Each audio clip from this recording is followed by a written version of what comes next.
projet de vie. Qu'est-ce que vous voulez construire? Parce que, écoute-moi, les bébés, je t'aime moi non plus là. C'est une date de péremption. À un moment donné, ça n'a plus le même goût. Je t'aime, je t'aime, je t'aime. Ça devient une norme du foyer. Ce n'est plus aussi spécial que pendant les premiers jours. Et à un moment donné, je t'aime n'a plus son poids. Ce qui va avoir son poids, c'est les idées que tu vas apporter pour le projet. Ce qui va avoir son poids, c'est le rôle que tu joues à mes côtés. Ce qui va avoir son poids, c'est ta manière de me conseiller. Ce qui va avoir le poids, c'est ta manière de me consoler. Ce qui va avoir le poids, c'est la manière dont tu vas m'encourager quand je serai découragé. Ce qui va avoir le poids, c'est la manière dont tu vas me dire, chérie, ça va aller. Demain, c'est un autre jour. Dieu va faire. C'est la manière dont tu vas me dire, bébé, c'est pas la peine d'aller chez les féticheurs ou bien d'aller dans des sectes mystiques. Allons-y jeûner, allons-y prier. Dieu va faire. La manière dont tu vas me parler, comment tu seras avec moi, comment tu m'encourageras dans mon ministère, dans mes affaires. C'est ça qui va faire qu'on va rester ensemble. Et ça ne regarde plus, je t'aime moi non plus, ça regarde ton importance à mes côtés. Et c'est là que des foyers échouent et des amis prennent le relais. Parce que bizarrement, là où tu dois être, là aux côtés de ton mari, ce sont ses amis qui sont là. Donc il passe plus de temps dehors. Parce qu'après, il a besoin after work. Il a déjà fait travail toute la journée de 7h à 17h avec des étrangers. Il finit encore à 17h, ils s'assoient encore avec des amis jusqu'à 22h. Pourquoi? Parce qu'à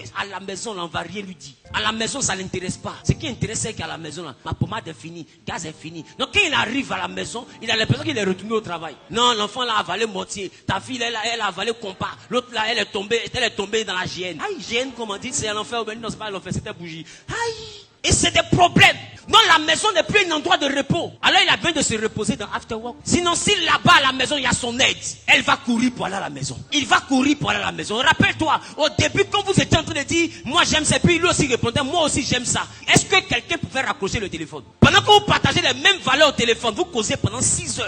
Même il se lave, mais tu entends l'autre, tu joues plus long que tu entends, mais c'est chic. Tu peux mettre des paroles dessus, ça devient une chanson. Tu joues plus dans... C'est plus de l'eau l'entend chanter comme ça, l'amour en aveugle. Donne-moi le amen qui a déconseillé des ennemis. Mais à un moment donné, ça n'a plus sa valeur. Pourquoi? Parce que quand on finit les je t'aime, les réalités du combat de vie reprennent. Et quand les réalités du combat de vie reprennent, il y a des je t'aime qui n'ont plus de sens. Mais à un moment donné, quand tu es utile dans le programme de vie, quand il te regarde et puis te dit je t'aime, c'est parce qu'il sait que tu l'as dépanné. Quand il te dit je t'aime, c'est parce qu'il sait que ce que tu as fait pour lui, aucun ami ne peut faire. Ce que tu as fait pour elle, aucun parent ne peut faire. Donc son je t'aime n'est plus une affaire de faussettes. Son je t'aime, c'est que tu as la main que tu as envoyée pour l'enlever d'un problème. Son je t'aime, c'est que tu as l'aide que tu as envoyée pour le sortir de la boue. Son je t'aime qui entend te dire, c'est un je t'aime qui est rempli de sens. Parce qu'il sait où tu l'as enlevé. C'est un je t'aime qui est rattaché à la complicité. C'est un je t'aime parce qu'on est une équipe. C'est un je t'aime parce que si tu n'étais pas là, je ne sais pas comment j'allais faire, j'allais partir en prison. C'est un je t'aime parce que là où mes frères m'ont jeté, toi tu m'as ramassé. C'est un je t'aime parce que quand on m'a dit je n'ai plus de famille, tu es devenu ma seule famille. C'est un je t'aime parce que tu as prouvé. C'est ça la base. Et c'est ça qui va vous envoyer à tenir dans le temps. Sinon un matin, vous allez vous voir.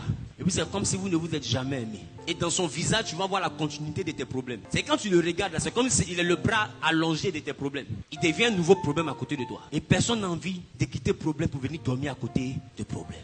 C'est pourquoi quand tu vas quitter ici, ton fiancé, ou bien même ton mari, il faut le faire savoir, dire chérie, quel est notre projet de vie? Ou bien je sais que à un moment donné, je t'ai laissé te battre seul. Mais maintenant, je veux aller avec toi. Je veux t'aider. Écoute-moi bien. Il y a des foyers où tellement ils n'ont même pas de valeur commune. La femme, c'est pas ce que le mari touche. Le mari, c'est pas ce que la femme touche. Et puis ils dorment ensemble. C'est quoi ça? C'est la cohabitation, c'est pas le mariage. C'est-à-dire que même bulletin de salaire ne traîne pas dans la maison. C'est quoi ça? Il touche combien? Je ne sais pas où. Elle touche combien? Je ne sais pas où. C'est qui? C'est mon mari. Mais sa soeur sait il touche combien. Son ami sait il touche combien. Mais toi tu ne sais pas il touche combien. C'est que tu n'es pas sa femme. Tu es son ennemi au fait. Et il a peur de toi. Il te craint. Et c'est parce qu'il te craint qu'il ne te dit pas. Sinon là où il a sa confiance, là, eux ils savent il touche combien. Mais toi il a peur de toi. Et beaucoup de personnes préfèrent investir à l'extérieur. Des fois leur mari ne sait pas. Femme ne sait pas. Pourquoi? Parce que le projet de vie là, il ne construit pas ça avec elle. Il dort avec elle, mais il ne construit rien avec elle. Elle dort avec lui, mais elle ne construit rien avec lui. Mais quand il va constater, ou bien quand il va constater que tu ne fais rien avec lui, la personne va s'asseoir seule et Satan va lui parler. Dans le monde des oppressions, qu'on voit tous les mercredis soirs. Et Satan va lui dire, tu vois, il dit, il est ton mari là. Mais quand il y a des décisions importantes, c'est dehors, il s'en va les prendre. Tu ne sais même pas ce qu'il fait. C'est ta femme, non? Tu ne sais même pas ce qu'elle fait. Et puis un coup comme ça, il a tellement entendu des voix. Et quand il colle et puis il regarde ton comportement, il s'est dit que vraiment, c'est que c'est vrai. Et puis quand tu le vois, ou bien quand il te voit, tu commences à l'énerver. Et tu ne comprends pas pourquoi des palabres inutiles commencent à rentrer. En réalité, c'est parce qu'il te sent inutile dans sa vie. Si tu t'es utile, ou bien si tu te rendais utile.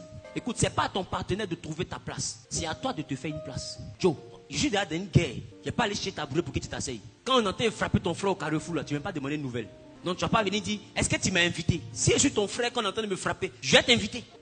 Des fois, même tu es en train de courir, même puis tu enlèves ta chaussure, tu dis, ah, parce que si je n'ai pas vite arrivé là, on peut tuer mon frère. Et c'est la même manière. Tu vois ton mari en train de se battre quelque part, il n'a pas besoin de venir te dire, tu sens que quand il est assis là, il est bizarre, ça ne va pas. Tu sens que depuis le 5, normalement, il paie le loyer, là on est arrivé le 8. Est-ce qu'il a besoin de te dire qu'il n'a pas l'argent? Il n'a pas besoin de te dire. Si tu es vraiment sa femme, tu sauras.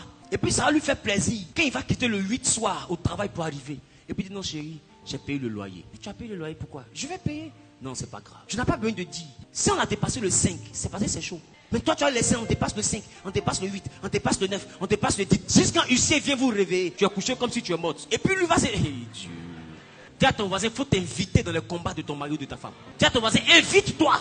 Tu apprends que quelqu'un lui a parlé mal, tu es énervé comme si c'est de toi on a parlé. C'est que quand il t'explique, même, tes narines ne se gonflent plus que pour lui. Il dit, mais pourquoi tu t'énerves? Mais sans t'insulter. C'est qu'on m'a insulté. Il ne te parle pas. Ok. C'est qu'il ne me parle pas. J'ai pas besoin que tu m'invites dans ton combat. Je m'invite dans ton combat.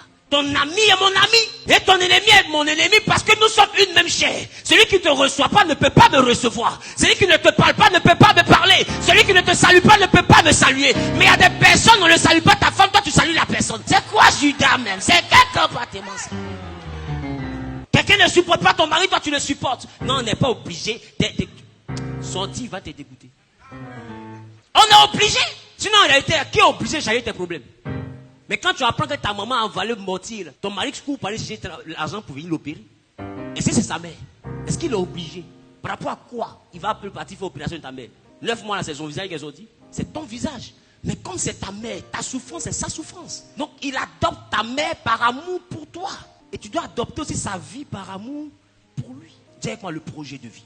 Que Dieu vous donne des personnes avec qui vous aurez le même projet de vie au nom de Jésus. Tiens-toi debout, nous allons prier.